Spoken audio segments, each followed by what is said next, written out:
जननीं शारदां देवीं रामकृष्णं जगद्गुरुं पादपद्मे तयो श्रुत्वा प्रणमामि मुहुर्मुहुः. அருள் தரும் உன் விஷயங்கள், அமுதமே உன் மொழிகள், கருணைதான் உன் வழிகள், கலைந்திடும் வரும் வழிகள். ஜெய் ராமகிருஷ்ணா. எல்லோருக்கும் வணக்கம். எல்லோரும் நல்லா இருக்கீங்களா?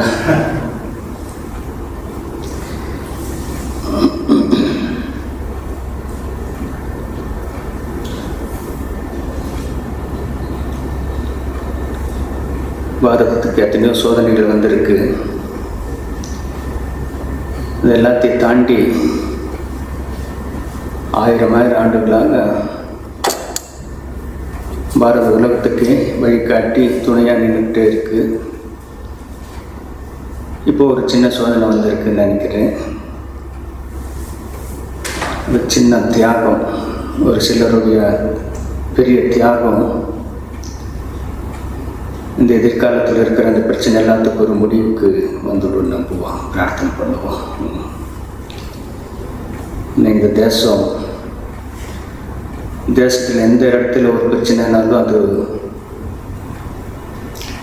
அந்த தேசத்தை பாதிக்கும் அப்படிங்கிறது சாமிஜியோடைய கருத்து.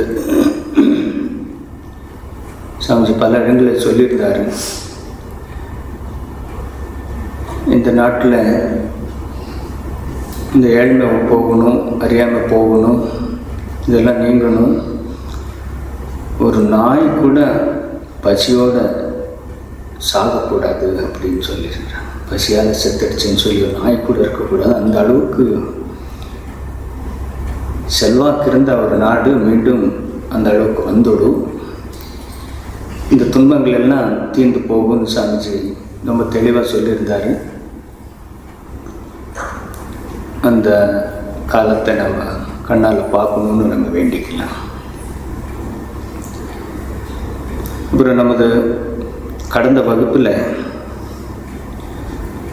அம்மாவை பற்றி அம்மாவுடைய சீடர் சில விஷயங்களெல்லாம் சொல்லிட்டு இருந்தார். கடைசியான வகுப்பில் நம்ம பார்த்தோம், அம்மா அந்த ஹியூமன் ஆஸ்பெக்டுன்னு வரும்போது எப்படி ஒரு ரொம்ப சாதாரண ஒரு பெண்கள் ஒரு குடும்பத்தில் ஒரு கஷ்டங்கள் வரும்போது அது எப்படியெல்லாம் அந்த கஷ்டத்துக்கு ஒரு கஷ்டத்தை வெளிப்படுத்துகிறாங்க, அதை எப்படியெல்லாம் எதிர்கொள்கிறாங்க, ஏதாவது ஒரு தீர்வு கிடைக்காதா, நம்ம இந்த கஷ்டத்திலிருந்து விலக மாட்டோமா அப்படின்னு எல்லாம் சாதாரண மக்கள் எப்படி எதிர்பார்க்குறாங்களோ அதே மாதிரி அம்மா அதெல்லாத்தையும் நிகழ்த்தி காட்டியிருக்காங்க. நம்ம பார்த்தோம். குறிப்பாக அன்னையின் வாழ்க்கையில் குருதேவருடைய மறைவுக்கு அப்புறம் அன்னைக்கு இந்த உலகத்தில் இருக்கிறதுக்கு அன்னைக்கு விருப்பமே இல்லை. குருதேவர், நீ செய்கிற காரியங்கள் நிறைய இருக்குது, நான் ஒரு மடங்கு தான் பண்ணியிருக்கேன், மீது 10ல் 9 மடங்கு நீ தான் பண்ணணும்னு சொல்லி அம்மா விட்டுட்டு போயிருந்தார். அதனால்தான் அம்மா குருதேவர் மறைவுக்கு அப்புறம் கிட்டத்தட்ட 35 ஆண்டுகள் வாழ்ந்தாங்க. ஸோ அந்த ஒரு வாழ்க்கைக்கு ஒரு ஆதாரணமாக ஏதாவது ஒரு பிடிச்சிட்டு தான் வாழணும்னா இந்த ராதுங்கிற பெண்மணியை குருதேவர் கொடுத்துருப்பானார். அது சாதாரண மக்கள் நாளைக்கு இது உதாரணமாக வச்சு அவங்களுடைய வாழ்க்கையில் சந்திக்கிற சிக்கல்கள், கஷ்டங்களை எப்படியெல்லாம் எதிர்கொள்ளலாங்கிறதுக்காக தான் இந்த அவதார லீலையே வந்திருக்கு. அம்மாவை பற்றி பாட்டிலேயே இருக்கு, தீனர் துயரை தீர்த்திடவே தீனர் போல வந்தாய் நீ அப்படின்னு சொல்லி பாட்டு. ஸோ அந்த சாதாரண மக்களுடைய துயரை தீர்க்க அதே மாதிரி அவதாரம் எடுத்து வந்திருக்கு அப்படிங்கிறது. அந்த வகையில் அந்த பெண்ணுக்கு நோய் வந்தது. அது என்ன நோயின்னு யாருக்கு தெரியல. அம்மா அந்த நோய் குணமாக்குறதுக்கு படாத பாடுபட்டாங்க. யார் யாரெல்லாம் என்னென்ன சொன்னாங்களோ, ஒரு வைத்தியம் சொன்னாங்களோ, உடனே அதை அம்மா அப்படி பண்ணலான்னு சொன்ன உடனே, ஆமாப்பா அவன் சொல்கிறது சரிதான், தலையில் ஐஸ் கட்டி வைக்கணும், தலை கூலான உடம்பு கூல் ஆகிடும் அப்படின்னு சொன்னாங்க. பண்டலாக ஐஸ் கட்டி கொண்டு வந்து வைக்கிறாங்க. அப்போது சரியாகல. இன்னொருத்தர் வந்து சொல்கிறாங்க, ஐயோ ஐஸ் கட்டி வச்சு அதனால் வேறு பிரச்சனை வந்துடும், மந்திரிகனை கூப்பிட்டு தந்திர சாதனை பண்ணுற கூப்பிட்டுன்னு. ஆமாம் அது கரெக்டு தான் அப்படின்னு சொல்லி அவங்கள கூப்பிட்டு வர்றாங்க. இல்லை இதெல்லாம் சரியாகலை, ஒரு தாயத்தை கட்டி பார்க்கலாம். அது ஒரு காலத்தில் ஒரு பைத்தியத்துக்கு அவங்க அம்மா ஒரு பைத்தியம், அவளுக்கு அந்த தாயத்தை கட்டினதுக்கப்புறம் சரியாயிடுச்சு, அதை பண்ணலான்னு சொல்லும்போது, ஆமாப்பா அது கரெக்டு தான், அம்மா சொல்கிறது உண்மை, அதை கொண்டு வான்னு சொல்லி அம்மா அதுக்கு ஏற்பாடு பண்ணுறேன். இந்த மாதிரி 5-6 பேர் அவங்கவுங்க ஐடியாவுக்கு தகுந்த மாதிரி சொல்லும்போது அம்மா அதெல்லாத்த அப்படியே நம்பிட்டு பண்ணுற மாதிரி. அம்மா சொல்லுவாங்க, இவ்வளோன்னு பண்ணி பகவான்கிட்ட நான் வேண்டிக்கிட்டு அப்போவும் சரியாகலை அப்படிங்கிற மாதிரி அம்மாவுடைய அன்பு மொழிகளில் வார்த்தைகள் அப்படியே இருக்குது. இதெல்லாம் எல்லாருக்குமே ஒரு சாதாரண மக்களுக்கு ஒரு கஷ்டம்னு வரும்போது எப்படி தெய்வத்தை சார்ந்து இருக்கணும், ஒரு நம்பிக்கையோடு இருக்கணும், அதுலேருந்து எப்படி வெளிப்படணும் விடுபடணுங்கிறதுக்கான ஒரு இதை கொடுத்துருந்தாங்க. அப்புறம் கடைசியாக நம்ம பார்த்துருந்தோம். அப்புறம் அந்த அம்மாவுடைய தம்பி பொண்ணுடைய ஒரு சின்ன பையன், அவள் ஏற்கனவே அவனுடைய முன்ஜன்மத்தில் ஒரு மிகப்பெரிய ஞானியாக இருந்திருக்கான். அவள் இந்த ஜென்மத்தில் ஒரு நல்ல குடும்பத்தில் பிறந்து ஒரு 2-3 வயசு தான் அவனுடைய ஆயுள், அதை முடிச்சுட்டு போகிறதுக்காக இந்த ஜென்மத்தில் வந்து பிறந்தான். அவனுக்கு திடீர்னு நோய் வந்து 2 நாளில் நோய் வந்து 3ஆவது நாள் அந்த பையன் இறந்து போகிறான். அம்மா அதுக்கு ரொம்ப துக்கத்தில் இதை சொல்கிறாங்க, ரொம்ப அழுதாங்க. குருதேவர் வாழ்க்கையிலையும் நம்ம பார்த்துருக்கோம். இந்த அக்ஷயங்கிற சின்ன பையன், சின்ன குழந்தைய இருக்கும்போது குருதேவர்கிட்ட ரொம்ப பக்தியோடு இருப்பான். அப்புறம் திடீர்னு அவன் இறந்து போனான். அந்த ஒரு கஷ்டம் குருதேவர் ரொம்ப வேதனைப்பட்டு சொல்கிறார், என்னுடைய இதயத்தை யாரோ முறுக்கிற மாதிரி இருக்குது, அந்த அளவுக்கு வேதனை ஆச்சு அப்படின்ற. அம்மாவும் இந்த பையன், இந்த மாக்குங்கிற அந்த பொண்ணுடைய பையன் நேடா, அவனுடைய மறைகளை வந்து அம்மா அவ்வளோ துடிச்சு போகிறாங்க. அதுக்கப்புறம் அம்மா என்ன சொல்கிறாங்க, அவனுடைய இந்த சின்ன ஒரு வினை பையனால் பிறவி எடுத்திருக்க, அது இதோட முடிஞ்சிருச்சு, அவன் பிறவியெல்லாம் பெருநிலையை அடைஞ்சிருக்கான்னு சொல்லியிருந்தாங்க. இந்த கிளாஸில் அம்மாவுடைய சீடரான ஒரு பெண் பரிவராஜிகா பாரதிகளான்னு சொல்லி நமது சாரதா மடத்தை ஆரம்பிச்சதுக்கப்புறம் முதல் தலைவியாக இருந்து வழி நடத்தின ஒரு மிகப்பெரிய ஒரு ஆத்மா. அவங்க தங்களுடைய குறிப்பிலிருந்து அம்மா பற்றி சொன்னதை இன்றைக்கி நம்ம கொஞ்சம் பார்ப்போம்.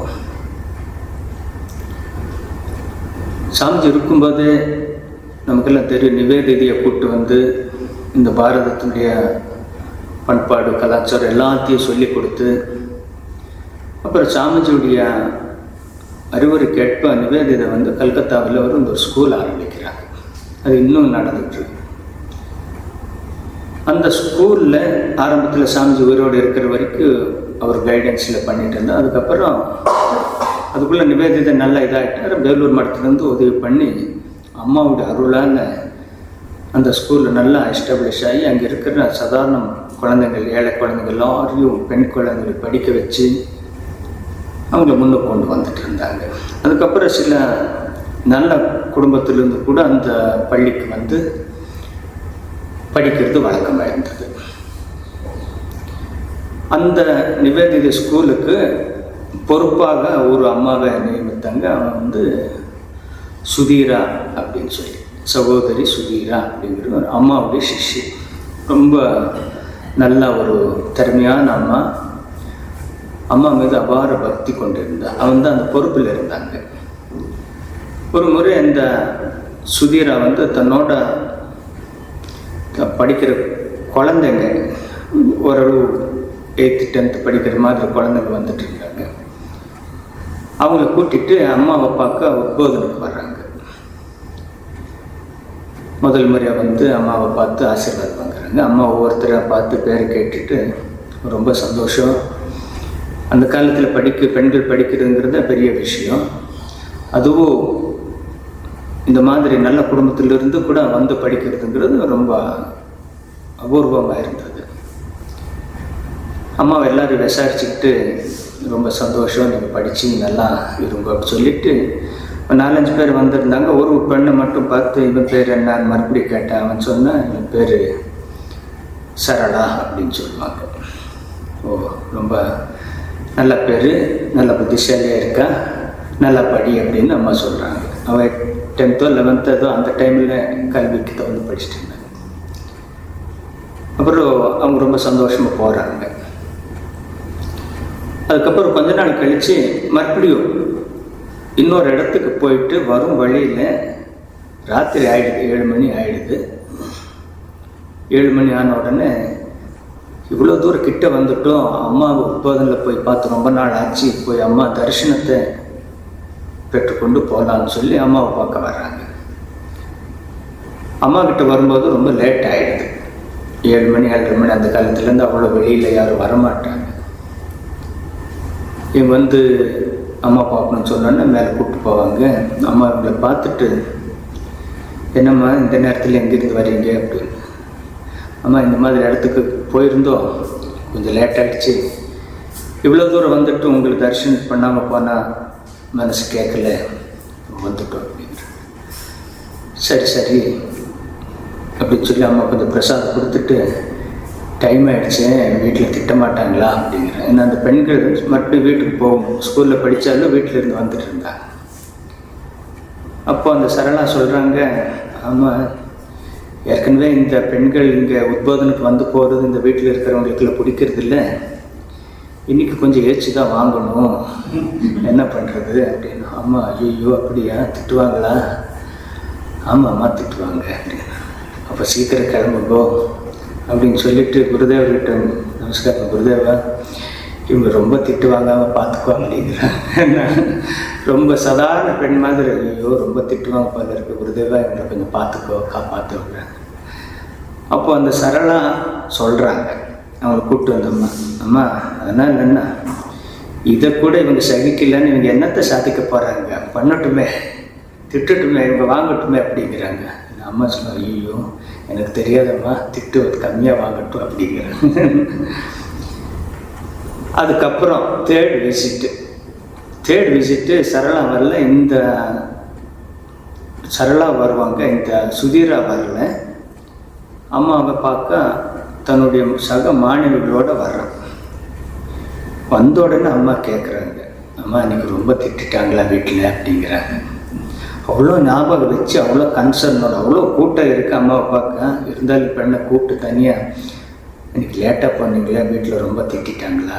அவன் சொல்கிறான், ஆமாம் திட்டினாங்க அப்படின்னா. ஐயோ நீ மனசில் வச்சுக்காதுன்னு. அப்போ இந்த பொண்ணு சொல்லுது, எங்களுக்கு சொல்லி கொடுத்துருக்காங்க, நல்ல காரியத்துக்காக திட்டினா காதலியே வாங்கக்கூடாதுன்னு சொல்லி. இப்போ சொல்கிறாங்க, அந்த அளவு கூட சகிப்புத்தன்மை இல்லைன்னா நம்ம வாழ்க்கையில் சாதிக்கவே முடியாது அப்படின்னு எங்களுக்கு சொல்லி கொடுத்துருக்காங்க அப்படிங்கிறாங்க. அது பல ரூபத்தில் பல விதத்தில் அது உண்மைதான். சகிப்புத்தன்மை அம்மாவை சொல்லுறாங்க இல்லையா, இந்த சகிப்புத்தன்மைங்கிறது தான் இருக்கிறதுலையே மிக உயர்ந்த பண்பு. அம்மா 2 விஷயத்தை மட்டும் ரொம்ப சொல்லியிருக்காங்க வாழ்க்கையில் தேவையானது. பல இடங்கள் நம்மளுக்கு சொல்லியிருக்கேன். போதுமென்ற மனம், ஏதோ ஒரு பாயிண்டில் போதும், இது மேலே போதுமென்ற ஒரு மனமும் பொறுமை, இது 2க்கு சமமான பண்புகள் கிடையவே கிடையாது. பொறுமையும் போதுமென்ற மனமும் இருந்துட்டால் எல்லாமே கிடைச்ச மாதிரி அப்படிங்கிறாங்க. ஸோ இந்த பொண்ணு சொல்கிற எங்களுக்கு அப்படி தான் சொல்லி கொடுத்துருக்காங்க. அந்த சகிப்புத்தன்மை ஒரு நல்ல காரியத்துக்காக இவன் திட்டினால் கூட பரவாயில்லைங்கிறதுக்கு பல உதாரணங்கள் இருக்குது. அந்த வாழ்க்கையில் எத்தனையோ பின் பிரிக்ஸ் வரும்னு சொல்லுவாங்க. ஒரு முறை ரங்கநாதன் அஞ்சு அவர் வேலூர் மட்டில் தங்கி இருக்கும்போது திடீர்னு கொஞ்சம் உடம்பு சரியில்லாமல் போயிடுது. அவருக்கு பிளட் டெஸ்ட் எடுத்து அது என்ன பார்க்கணுங்கிறதுக்காக நம்ம சாமிங்க தான் 2 சாமிங்க டாக்டர் தான் போகிறாங்க. போய் மகாராஜ்கிட்ட அவர் இப்போ வைஸ் பிரசிடெண்ட்டாக இருக்கிறாரு. மகாராஜ்கிட்ட மகாராஜ் டெஸ்ட் எடுக்கணும் அப்படின்னா சரி நம்ம கொஞ்சம் ப்ரிக் பண்ணி எடுக்கணும் அப்படிங்கிற சொல்லிவிட்டு அந்த டாக்டர் ரொம்ப சொல்கிறாரு, ரொம்ப ஒன்றும் வலிக்காது, ஒரு பின் ப்ரிக் மாதிரி தான் இருக்கும், பரவாயில்லையா அப்படிங்கிறார். மகாராஜ் கையை காட்டிட்டு எவ்வளோ வேணாலும் குத்தி எடுப்பா எனக்கு என்ன அப்படிங்கிறார். சொல்லிவிட்டு மகாராஜ் சொல்கிறார் ஒரு நல்ல வார்த்தை, பாரு இந்த சின்ன சின்ன பின் பிரிக்குகள் வாழ்க்கையில் அடிக்கடி வரும், நம்ம அதை சகிச்சுக்க கற்றுக்கணும். ஒவ்வொரு பின் பிரிக்குக்கு கூட நம்ம பயந்து அதுக்கு ரியாக்ட் பண்ணிட்டு இருந்தால் வாழ்க்கையில் முன்னேறவே முடியாது. நம்ம பண்ணுற ஒவ்வொரு காரியத்துக்கு ஆதரவு கொடுக்கறதுக்கு 2 பேரும், அதை கிரிட்டிசைஸ் பண்ணுறதுக்கு 8 பேர் இருக்க தான் செய்வாங்க. எந்த விதத்துலேயும் அதில் நம்ம அதுக்கு இதாகிடக்கூடாது. நமக்கு எது நல்லதுன்னு தோணுதோ, பகவான் காட்டு வழியில் எது நல்லதுன்னு தோணுதோ நம்ம பண்ணிகிட்டே போகணும். இல்லைன்னா ஒவ்வொன்றுக்கும் நம்ம சென்சிட்டிவ் ஆகிட்டு எதுவுமே தாங்க முடியாமல் ஒரு சக்தி வந்துடும். அதனால் இது நமக்கு ஒரு மிகப்பெரிய பாடம். நம்ம இப்படி தான் இருக்கணும்னு சொல்லி மகாராஜ் சொல்கிறார். அந்த சகிப்புத்தன்மை மகாராஜ் அங்கே ரொம்ப கிளியராக சொல்ல. அப்புறம் அந்த போன டாக்டருங்களுக்கே ரொம்ப எம்பரசிங் ஆகிடும். ஐயோ நாம் எதோ சொல்ல போனால் பட் இன்றைக்கி நல்ல விஷயத்தை மகாராஜ் நமக்கு சொல்லிட்டாரு, ரொம்ப சந்தோஷம் அப்படிங்கிறாங்க. அவெல்லாம் எழுதி வச்சுருக்கேன், நம்ம புக்கிலே வந்திருக்கு, இந்த இதில் வந்துருக்கு. அதே மாதிரி இன்னொரு உதாரணம், நீங்கள் பல பேர்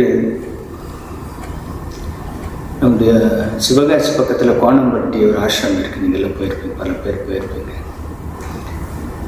அவங்க ஒரு 30 வருஷத்துக்கு முன்னால் இதே சிவகாசியில் இருந்த பக்தர்கள் குருதேவரால் கருத்தில் ரொம்ப ஈர்க்கப்பட்டு அந்த ஒரு இடத்துல கோணம்பட்டிங்கிற இடத்துல ஒரு இடம் வாங்கி அங்கே ஒரு சின்ன கோயில் கட்டணும்னு முயற்சி பண்ணி இடமும் வாங்கி கோயிலுக்கான ஏற்பாடும் பண்ணிட்டாங்க.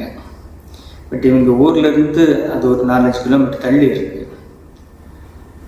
குறிப்பாக பெண்கள் ரொம்ப அபார பக்தி, எப்படியாவது நமக்கு குருதேவரோட கோயில் வேணும், நம்ம பண்ணணும்னு முயற்சி பண்ணி பண்ணுறாங்க. இவங்க வீட்டு வேலையும் பண்ணி, சில பேர் ஆஃபீஸ் வேலை பண்ண அதையும் பண்ணிவிட்டு லீவு நாளில் அப்புறம் எக்ஸ்ட்ரா டைமில் இருக்கும்போதெல்லாம் போய் இவங்க கைங்கறி பண்ணிகிட்டே வர்றாங்க. இது அந்த வீட்டுக்காரர்களுக்கு பல நேரத்தில் பிடிக்கிறது இல்லை. அவங்களுக்கு இதெல்லாம் என்ன தேவை, வேண்டியதில்லைன்னு பல யோசிக்கணும். பல பேர் ரொம்ப கஷ்டம், வீட்டில் அவ்வளோ கஷ்டப்பட்டு அதையும் மீறி அந்த திட்டியும் வாங்கிக்கிட்டு அவங்க போய் அந்த காரியத்தை சாதித்தாங்க. அந்த ஹிஸ்ட்ரியெல்லாம் சொன்னாங்க, புக்கில் கூட அதில் வந்திருக்கு. அவ்வளோ கஷ்டப்பட்டு குரு மகாராஜுக்காக ஒரு இடம் வேணும், அங்கே கோயில் வேணும், இந்த எதிர்காலத்தில் இது மூலியமாக நிறைய நல்லது நடக்குது அப்படிங்கிற ஒரு நம்பிக்கையில் அவங்க கஷ்டப்பட்டு உருவாக்கின ஒரு கோயில் தான் அந்த கோணம்பட்டி கோயில். போன மாதம்தான் அதுக்கு ஒரு ராமகிருஷ்ண மடம் அங்கே அஃபிஷியலாக அதை அங்கீகரித்து எடுத்து நம்ம சாமி அங்கே இருக்கார். அதனுடைய பலன் என்னன்னா, அந்த ஒரு சின்ன கிராமத்திலிருந்து 27 சாதுங்க வந்திருக்காங்க ராமகிருஷ்ண மடத்துக்கு, சாரதா மடத்துக்கு சேர்ந்து.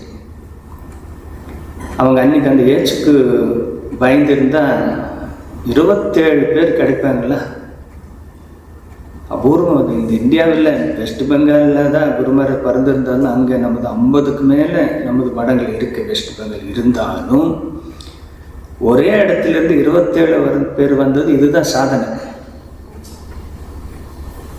ஒரு கிராமம் ஒரு இடத்துலேருந்து 27 பேர் துறவ வாழ்க்கைக்கு வந்துருக்குது, இது பெரிய சாதனை. அப்படின்னா அந்த அவங்க எவ்வளோ சகிப்புத்தன்மை இருந்து இதெல்லாத்தையும் தாண்டி வந்திருக்கணும்னு பாருங்க. அது இருந்தால் தான் ஒரு பெரிய காரியம் நடக்கும். எனக்கு ஆச்சரியமாக ஒரு சிவகாசின்னு சொல்லும்போது எனக்கு ஞாபகம் வந்தது. கொஞ்ச நாளுக்கு முன்னால் ஒரு நிகழ்ச்சிக்கு போயிருந்தேன். நம்மளுடைய மடம் நிகழ்ச்சிக்கு போகும்போது ஒரு அம்மா, வயதான அம்மா வந்து நமஸ்காரம் பண்ணாங்க. நல்லா இருக்கீங்களான்னு. நல்லா இருக்கம்மா, நீங்கள் நல்லா இருக்கீங்களான்னு. ஆமாம், நான் நல்லா இருக்கேன். நீங்கள் உங்கள் கிளாஸில் நல்லா இருக்கீங்களான்னு தினமும் கேட்குறேன். நான் சொல்லுவேன், அம்மா எங்களை நல்லா வச்சுருக்கான்னு நான் டிவி பார்த்து சொல்லுவேன் அப்படிங்கிறாங்க. அப்புறம் பக்கத்தில் இருந்து கேட்டால் போயிட்டாங்க. நான் பக்கத்தில் இருந்து சார் யாருன்னு சொல்லும்போது, இது அந்த சாமி, ஒரு குறிப்பிட்ட சாமி சொன்ன, அவங்க அந்த சாமியோடைய அம்மா இது அப்படின்னு சொன்னாங்க. அப்புறம் மறுபடியும் செகண்ட் ரவுண்ட் வரும்போது அம்மா பார்த்து, அம்மா சாரி அம்மா, நீங்கள் யாரும் தெரியல அப்படின்னு. எனக்கு நல்லா தெரியும் மகாராஜ், நீ ஒவ்வொரு வாட்டி கேட்பீங்க, நம்ம டிவி பார்த்துட்டு அங்கேயே நம்ம பதில் சொல்கிறோம், அம்மா எங்களை நல்லா வச்சுருக்காங்க அப்படின்னு சொல்லுவாங்க. ஸோ அந்த மாதிரி பக்தர்கள் இருக்காங்க, அபூர்வமான பக்தர்கள். அவங்கெல்லாம் இந்த அம்மா கூறியது போல் அந்த சகிப்புத்தன்மை மிகப்பெரிய குணம். அதில் எல்லாருக்குமே எப்படியாவது அதை வளர்த்து கொண்டே இருக்கணும், அதை தக்க வச்சு கொண்டு இருக்கணும். பெரிய சவால் தான், இருந்தாலும் வேறு வழி இல்லை. நமக்கு நிம்மதி வேணும்னா பல இடங்களில் பண்ணணும். அதுக்காக நம்ம ஒரு கெட்டதுக்கு சகித்து போக வேண்டிய அவசியம் இல்லை. இந்த பாகிஸ்தான் மாதிரி தப்பு பண்ணுறவங்கள சகிச்செல்லாம் போக முடியாது. அவங்களுக்கெல்லாம் ஒரு வாய்ப்பு கொடுக்குறோம், அதை மீறிட்டால் கிருஷ்ணருடைய இதுன்னு 100 வாட்டி வாய்ப்பு, அதை நீ ஒத்துக்கலைன்னா அதுக்கு மேலே உனக்கு வாய்ப்பு இல்லைங்கிற மாதிரி நம்ம அப்படி தான் போகணும். பட்டு பல விஷயங்களில் சகிப்புத்தன்மை இருந்தால் தான் பல நல்ல காரியம் பண்ணுறதுக்கு வாய்ப்புங்கிறதுக்கு இந்த சுதீரை எங்களுக்கு சொல்லி கொடுத்துருக்காங்க, இந்த சரளாங்களுக்கு. ஸோ அப்போது அவங்க சொல்கிறாங்க, எங்களுக்கு இப்படியெல்லாம் சொல்லி கொடுத்தாங்க, அதனால் இந்த வீட்டில் திட்டுறது எங்களுக்கு ஒன்றும் மண்டியில் ஏறாதம்மா அப்படின்றாங்க. அப்படி சொல்லிவிட்டு அவங்க போயிடுறாங்க. அப்புறம் சிஸ்டர் நிவேதிதா அம்மாவை பார்க்க வர்றாங்க. அன்றைக்கி ஒரு நாள் வர்றாங்க, குழந்தைகளை எல்லாம் கூட்டிகிட்டு வர்றாங்க. பை த டைம் சாமிச்சு காலம் ஆயிடுறாரு. நிவேதிதாவுக்கும் கொஞ்சம் உடம்பு சரியில்லை, அம்மாவை பார்த்துட்டு போகணுன்னு வர்றாங்க. வந்த இடத்துல அம்மா ரொம்ப அவரை ஆசீர்வாதம் பண்ணுறாங்க. அப்புறம் அவங்க போகும்போது ஒரு துணியால் செஞ்ச ஒரு விசிறி அம்மா கொடுக்குறாங்க. அம்மா கையால் பண்ணியிருக்காங்க அந்த துணி, அந்த விசிறி. ஒரு மூங்கில் எடுத்து ஒரு துணி கட் பண்ணி மூங்கில் சுற்றி பண்ணியிருக்காங்க. அதை வந்து தண்ணியில் கொஞ்சம் தண்ணி ஊற்றி விசிறுனா அது ரொம்ப ஒரு குளிர்ச்சியாக இருக்கும். இந்த மாதிரி இந்த காலம் மாதிரி ஃபேனோ ஏசியோ அந்த காலத்தில் கிடையாது, 900. அதை அவன் வாங்கி பயன்படுத்திட்டு அம்மாவுக்கு ரொம்ப நன்றி சொல்லி சாஷ்டாங்கமாக விழுந்த, அம்மா எனக்காக இப்படி பண்ணி கஷ்டப்பட்டு பண்ணியிருக்கீங்களே, ரொம்ப சந்தோஷம், இதை கடைசி வரைக்கும் நான் வச்சுப்பேன் அப்படின்னு சொல்லி அம்மாவுக்கு நமஸ்காரம் பண்ணி விடைபெற்று போகிறாங்க. அவன் அது கொஞ்ச நாளுக்கு முன்னால் அவன் ஒரு கம்பளி கொண்டு வந்திருந்தான் அம்மாவை யூஸ் பண்ணுறதுக்காக. அம்மா அது ரொம்ப வருஷம் யூஸ் பண்ணாங்க. கடைசியாக நிவேதித காலமானதுக்கப்புறம் அம்மாவுடைய முக்கியமான பொருட்கள் எல்லாம் ஒரு பெட்டியில் வச்சுருந்தாங்க. அதில் ஒரு கவருக்குள்ளே ஒரு சின்ன இதை ஏதோ வச்சுருந்தாங்க.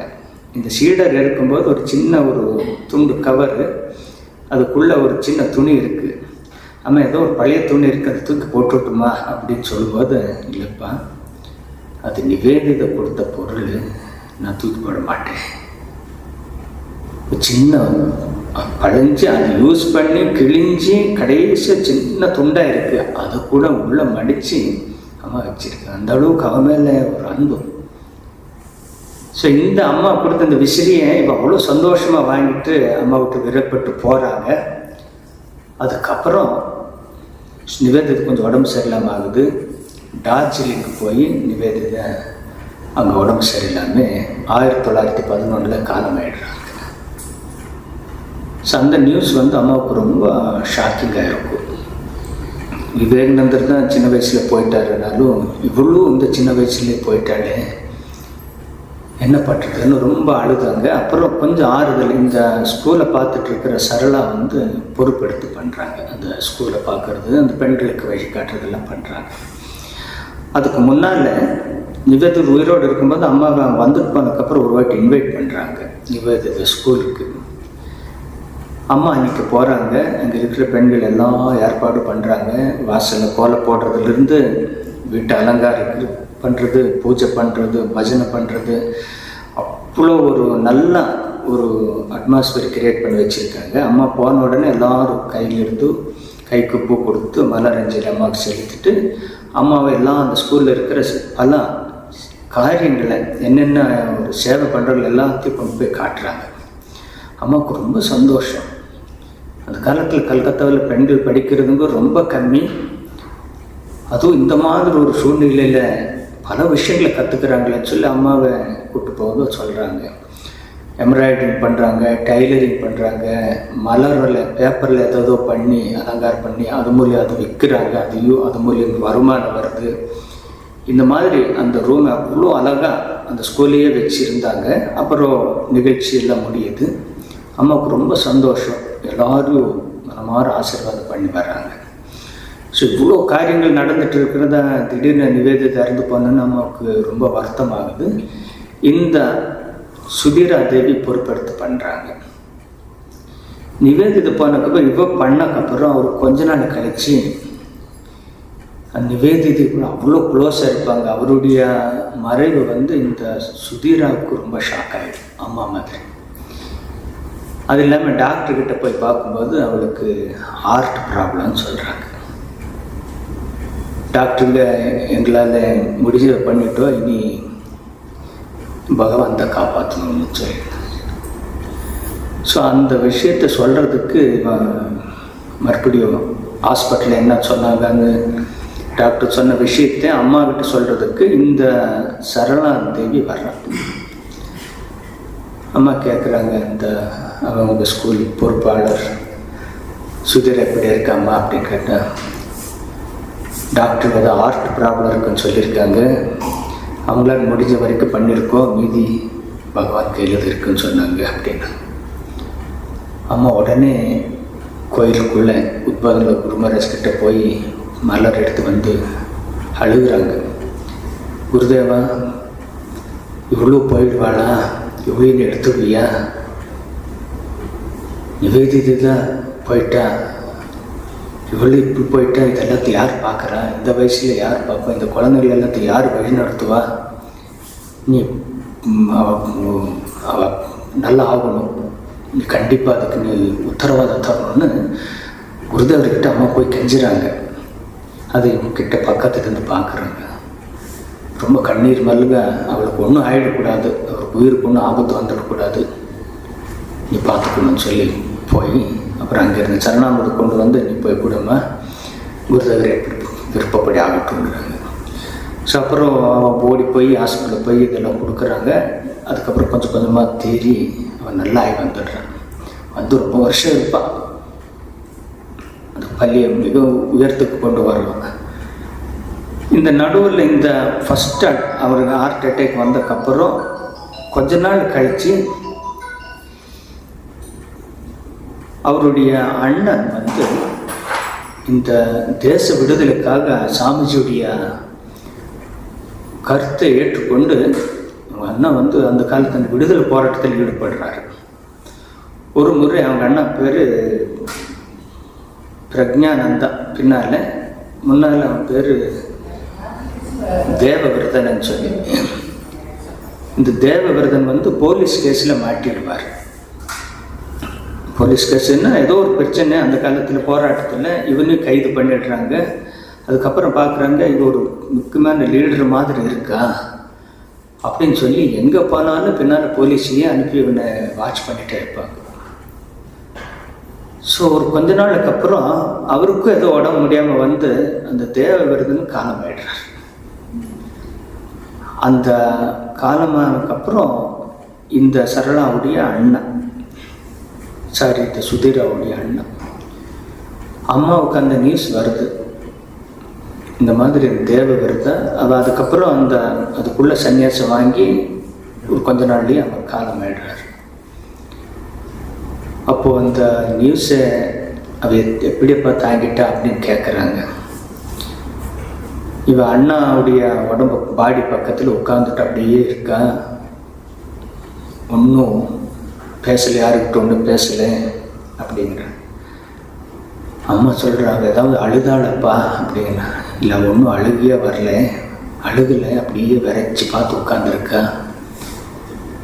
அம்மா சொல்கிறாங்க, பாப்பா கொஞ்சமாவது அழுது இருந்தால் அவன் மன பாரம் எல்லாம் குறைஞ்சிருக்குமே, ஏன் அப்படி பண்ணா?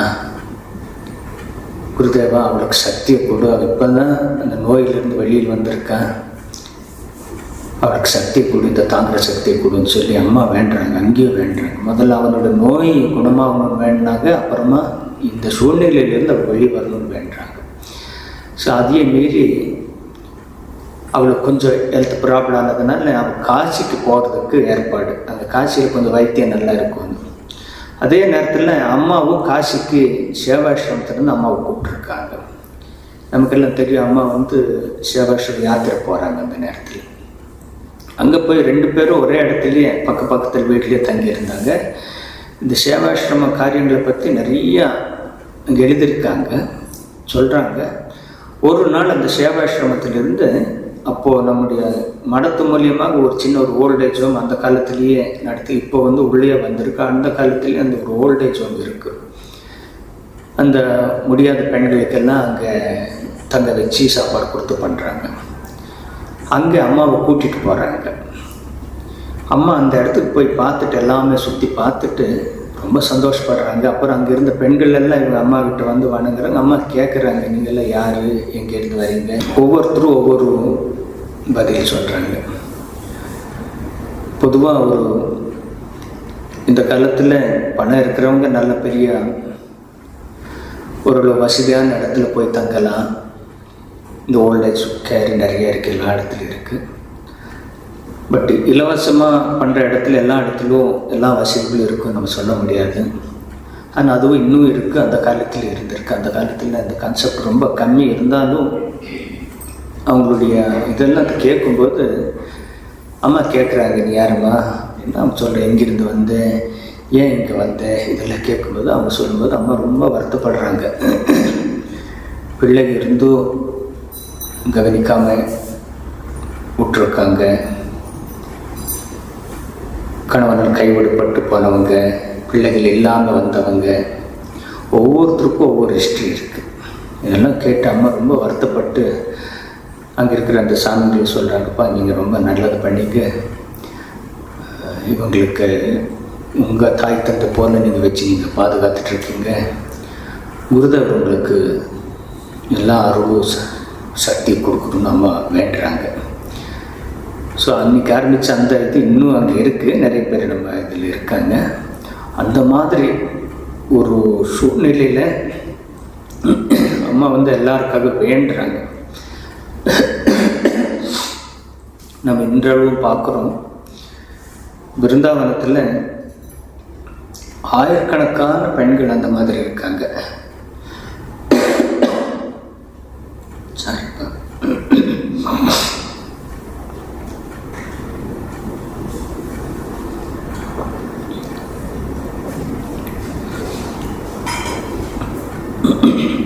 அம்மா காசியிலேருந்து பிருந்தாவன் போகிறாங்க முதல் யாத்திரையில். அங்கேயும் இதே மாதிரி பெண்கள் அம்மா வணங்குறாங்க. அப்போ அங்கே இருக்கிற சாமிங்க கிட்ட கேட்குறாங்க, இவங்க இந்த மாதிரி வாழ்றவங்க எப்படி இருக்காங்க? அவங்க சொல்லுவாங்க, அந்த மாதிரி ஒரு சத்திரத்தில் எல்லாம் அவங்க வாழ்கிறாங்க,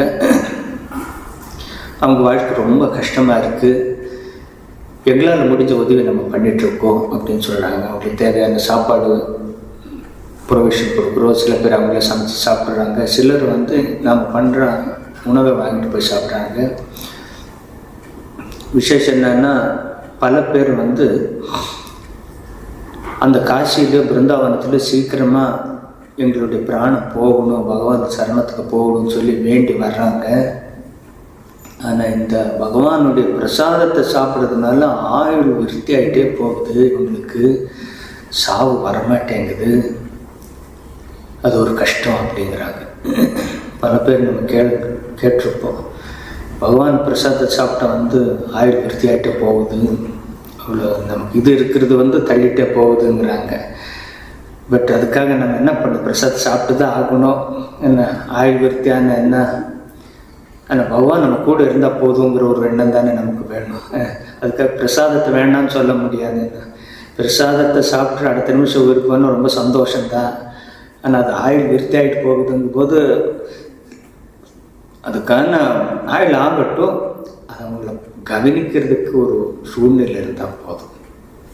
இன்றளவு பிருந்தாவனத்தில் நம்ம மருத்துவ மூலியமாக ஏராளமான பெண்களுக்கு, அந்த மாதிரி விதவை பெண்களுக்கு மாதந்தோறும் அவங்களுக்கு தேவையான வசதிகளை செஞ்சு கொடுக்குது. இலவச மருத்துவம், உணவு, உடை எல்லாம் பண்ணுறாங்க. நம்மளுடைய பிருந்தாவனம் போயிருக்கிறவங்களுக்கு தெரியும்னு நினைக்கிறேன். நம்மளுடைய மடங்களில் எல்லாம் எங்கெங்கே முடியுதோ அந்தந்த இடத்துல இதெல்லாம் பண்ணுறாங்க. அம்மா அப்போவே சொல்கிறாங்க, இப்போ இது ரொம்ப நல்லது, புனிதமான காரியம், நீங்கள் பண்ணுங்கோ அப்படின்னு சொல்லி ப்ளஸ் பண்ணுறாங்க.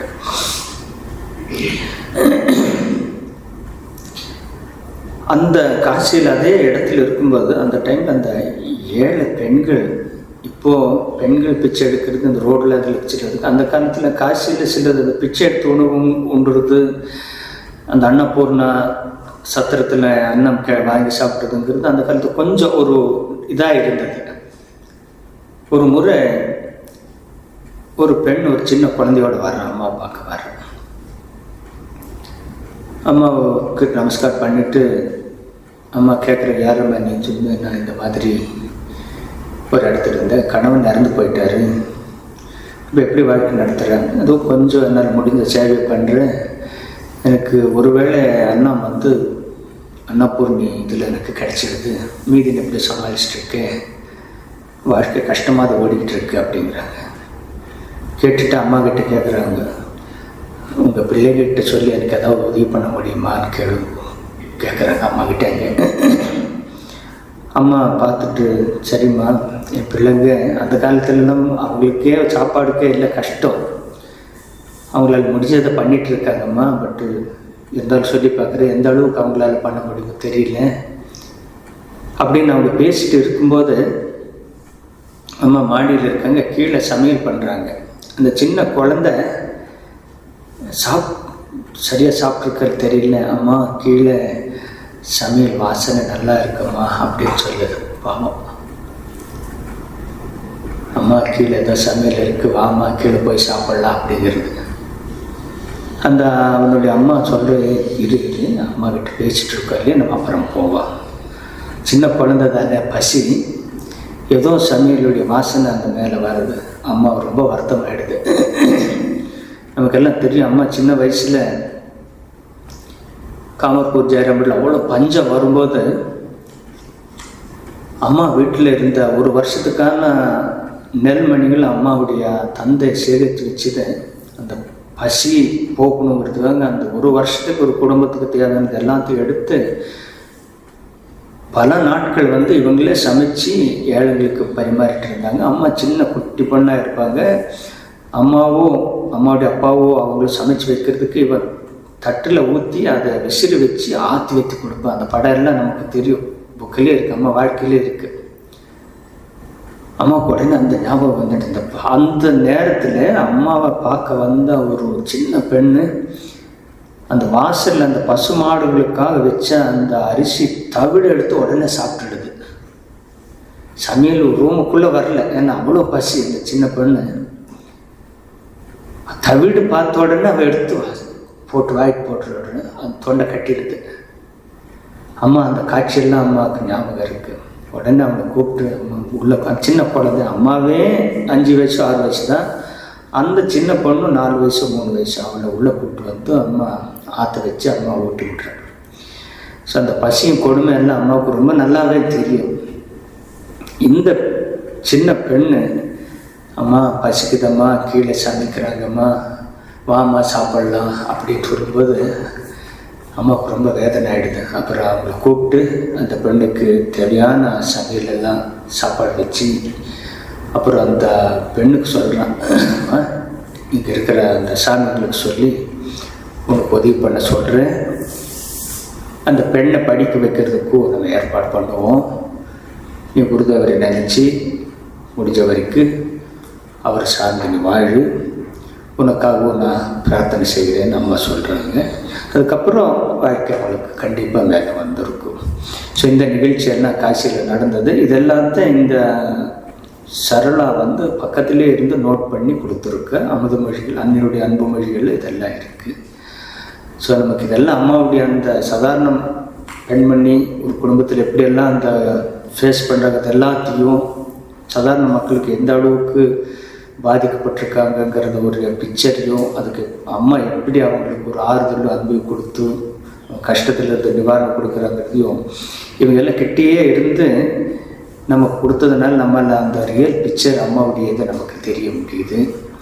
ஸோ எவ்வளோ கஷ்டம் இருந்தாலும் குருதேவரையும் அம்மாவும் சார்ந்து வாழ முயற்சி செய்யும்போது கண்டிப்பாக அவங்களுடைய அனுகிரகம் இருக்கும். நம்ம ஒதுக்கினாலும் நம்ம வெறுத்தாலும் கஷ்டத்தில் பகவானை நம்மளை வெறுக்க மாட்டாருங்கிறது அது பழமொழி.